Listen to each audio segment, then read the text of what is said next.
the Council of Governors has held a retreat to reflect on the last 1 year, whose theme was Reflect, Realign, and Renew. Before I read out the resolutions, I wish to note that we appreciate the sobriety of the Senate in the manner they handled the impeachment motion against our sister, Her Excellency Kawira Mwangaza.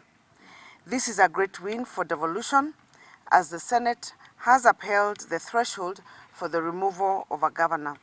Indeed, the Senate has played its cardinal responsibility of protecting devolution.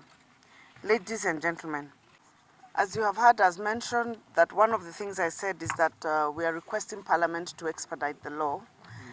There's already several drafts, I think there are 2 or 3, that are already in the process for defining the criteria for the removal of governor from office, so that we save the country and the nation and counties a lot of wasted time and resources on matters that actually do not meet the threshold. So we are appealing to the Senate and to the National Assembly to finalize with those bills, so that it is very clear on the procedure and that which constitutes violations that warrant for removal from office for a governor.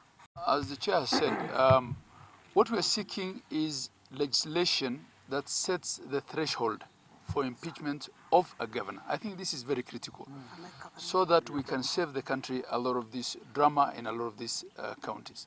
You'll remember in the first case of impeachment, Governor Kawira was impeached even before she set the structures of her government. So what is it that a governor would have committed before she has actually even formed a cabinet for her to be impeached?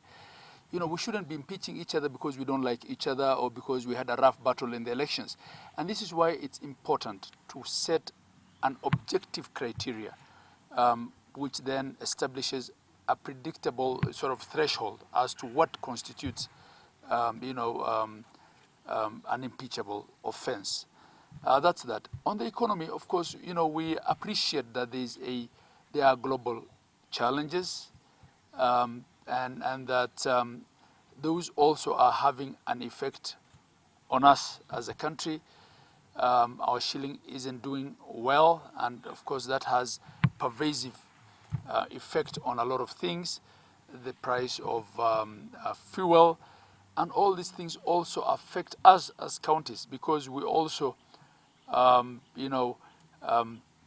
our establishment costs, in our operations at county level, as we fuel ambulances, as we do work on the ground, these things have an effect on us.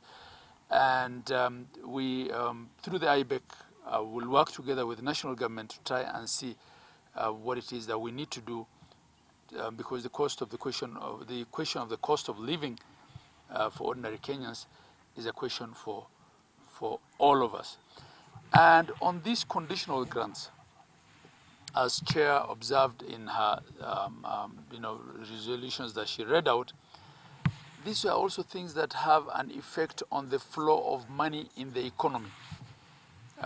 Because when a legislation inserts clauses that makes it difficult to access money that's already budgeted and appropriated by our county assemblies, by requiring additional agreements with National Treasury on a one-to-one level, by requiring, again, going back to the assembly on every individual conditional grant, it also affects our economy, because this is money that should be available in our counties to do work to improve the economy.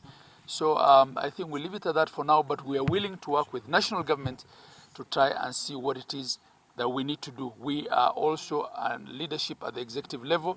This is our business. We'll try and work with them at the IBEC to try and see what to do. Asante.